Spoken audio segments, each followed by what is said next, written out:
Selamat pagi anak-anak. Bertemu lagi dengan Yunia di pembelajaran hari ini. Hari ini masih dengan tema 8, Raja Muda Karana, Subtema 2, Aku Anak Mandiri. Hari ini kita akan belajar muatan PPKN dengan kompetensi dasar, memahami arti gambar pada lambang negara Garuda Pancasila. Apa yang akan kita pelajari hari ini yaitu sila-sila Pancasila dan pengamalannya. Mari kita bahas satu persatu ya. Yang pertama yang akan kita bahas adalah lambang dan bunyi Pancasila. Yang kedua, makna lambang Pancasila. Yang ketiga, contoh perilaku yang mencerminkan sila Pancasila. Kita mulai dari sila pertama. Sila pertama. Ayo, apa lambang sila pertama? Ada yang tahu? Lambang sila pertama adalah bintang emas dengan latar belakang hitam. Sekarang, bunyi sila pertama apa? Bunyi sila pertama adalah ketuhanan yang Maha Esa. Maknanya, gambar bintang memiliki arti sebuah cahaya, yaitu cahaya rohani yang dipancarkan oleh Tuhan kepada umat manusia. Warna hitam pada latar belakang bintang melambangkan warna alam, yaitu berkah rahmat Tuhan. Jadi, sila pertama ini adalah hubungan antara manusia dengan Tuhan yang Maha Esa.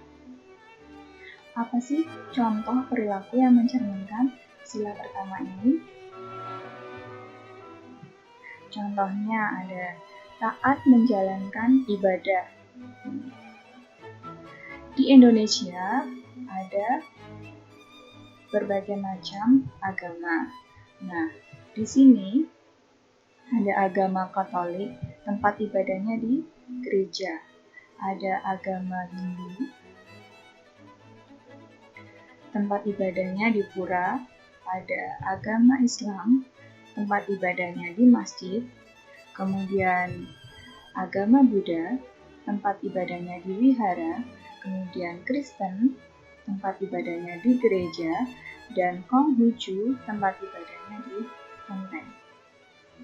Jadi itu adalah contoh perilaku sila pertama, yaitu menjalankan ibadah. Selain itu, berdoa sebelum dan sesudah makan juga termasuk contoh perilaku sila pertama. Ayo, siapa yang selalu berdoa sebelum dan sesudah makan? Berarti kalian sudah mencerminkan perilaku sila pertama. Selain itu, mencintai makhluk ciptaan Tuhan. Nih, contohnya dengan cara merawat tanaman dan merawat hewan peliharaan.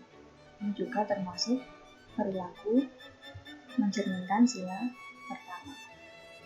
Kita lanjut ke sila kedua. Apa lambang sila kedua? Ada yang tahu? Sila kedua dilambangkan dengan rantai emas, latar belakangnya warna merah. Di sini, bunyi sila kedua adalah kemanusiaan yang adil dan beradab. Makna dari rantai, ini kita perhatikan. Rantai terdiri mata rantai bulat yang berjumlah 9 dan mata rantai yang persegi ini berjumlah 8. Mata rantai bulat melambangkan perempuan, sedangkan mata rantai persegi melambangkan laki-laki. Dan mata rantai ini saling berkait dan tidak terputus. Ini melambangkan generasi penerus turun-temurun. Selain itu, setiap manusia, laki-laki atau perempuan, harus saling menghargai dan membantu sehingga menjadi kuat seperti rantai. Jadi sila kedua itu tentang kemanusiaan, harus saling menghargai, membantu laki-laki maupun perempuan. Nah, ini contohnya. Contoh perilaku sila kedua. Ada yang tahu contoh perilaku sesuai sila kedua? Nah, menjenguk teman yang sakit. Menjenguk teman yang sakit itu termasuk contoh perilaku sila kedua. Kemudian saling membantu. Saling membantu ketika ada kegiatan di kelas atau bersih-bersih di kelas, ini harus saling membantu. Kemudian menolong teman yang terjatuh. Tidak memandang bahwa itu perempuan atau laki-laki, kita harus tetap saling menolong. Selain itu, menolong korban bencana banjir itu juga termasuk perilaku sila kedua, menolong korban bencana alam. Kita lanjut ke sila ketiga. Apa lambang sila ketiga? Lambang sila ketiga Pancasila adalah pohon beringin dengan latar belakang putih. Bunyinya, sila ketiga adalah Persatuan Indonesia.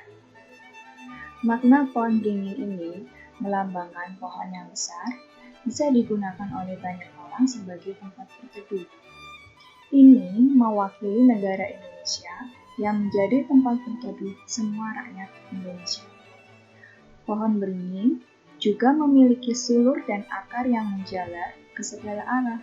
Hal ini mewakili keragaman suku bangsa yang menyatu di Indonesia.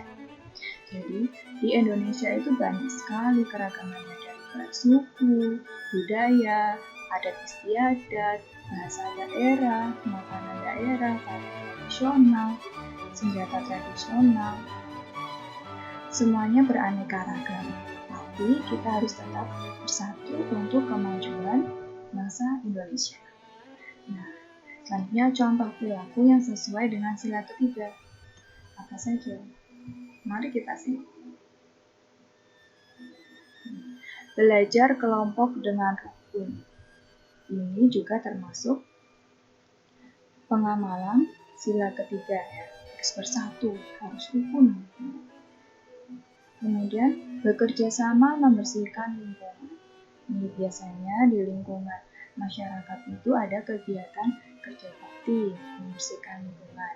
Di sekolah pun juga begitu, ada kerja bakti di sekolah membersihkan lingkungan di sekitar atau di area sekolah. Ini juga perlu kerjasama. Dan dengan kerjasama akan mempererat persatuan dan kesatuan. Selanjutnya bermain bersama tanpa membeda-bedakan. Ketika kalian bermain dengan teman, jangan pilih, aku mau main sama ini, aku mau main sama itu. Jangan, kita harus bermain bersama tanpa membeda-bedakan. Tidak boleh pilih-pilih teman. Itu adalah pengamalan sila ketiga. Selanjutnya, sila keempat. Apa lambang sila keempat? Pasti kalian sudah tahu, yaitu kepala banteng dengan latar belakangnya. Ini sila keempat adalah kerakyatan yang dipimpin oleh hikmat, kebijaksanaan dalam pemusyawaratan perwakilan. Apa makna dari banteng ini atau sila keempat ini? Banteng dikenal sebagai makhluk yang berjiwa sosial dan suka berkumpul dengan sesama, sehingga kelompok banteng menjadi kuat dan dapat terhindar dari terkaman bangsa. Jadi di sini rakyat Indonesia itu merupakan makhluk sosial yang suka berkumpul dan bermusyawarah untuk bermufakat mengambil keputusan. Jadi ketika ada suatu masalah, suatu permasalahan, harus diselesaikan dengan cara musyawarah. Selanjutnya, contoh perilaku sila keempat. Kalau di kelas ada musyawarah pemilihan ketua kelas. Biasanya dilakukan di awal semester, yaitu memilih ketua kelas dilakukan dengan cara musyawarah. Kemudian musyawarah menentukan petugas piket. Sebelum membuat jadwal piket, kita terlebih dahulu musyawarah dengan teman-teman sekelas dan wali kelasnya. Kemudian musyawarah pemilihan ketua RT ini dilaksanakan dilakukan di lingkungan masyarakat. Kita lanjut ke sila kelima. Apa lambang sila kelima? Lambang sila kelima adalah padi dan kapas. Bunyi sila kelima, keadilan sosial bagi seluruh rakyat Indonesia. Apa makna dari padi dan kapas ini? Kapas dan padi, di sini kapas mencerminkan sandang, sedangkan padi mencerminkan pangan. Masih ingat nggak pangan itu apa? Pangan itu makanan, sedangkan sandang itu pakaian. Merupakan kebutuhan pokok semua masyarakat Indonesia tanpa melihat status maupun kedudukannya. Jadi di sini padi dan kapas ini mencerminkan persamaan sosial. Tidak ada kesenjangan sosial antara satu dan yang lain. Jadi harus berlaku adil. Tujuannya untuk kemakmuran dan kesejahteraan rakyat. Apa saja contoh perilaku yang sesuai dengan sila kelima? Yang pertama, membagi tugas secara adil pada semua anggota kelompok. Pada saat kegiatan kemah, membagi semua tugas secara adil. Di sini ada yang sedang memasak, ada yang sedang membereskan tenda. Jadi dibagi secara adil sesuai dengan kemampuannya. Kemudian hemat dengan cara menabungnya. Jadi untuk sila kelima ini kita harus hidupnya hemat, tidak boros. Ini salah satu contoh pengamalan sila kelima. Kemudian menjaga atau merawat fasilitas umum.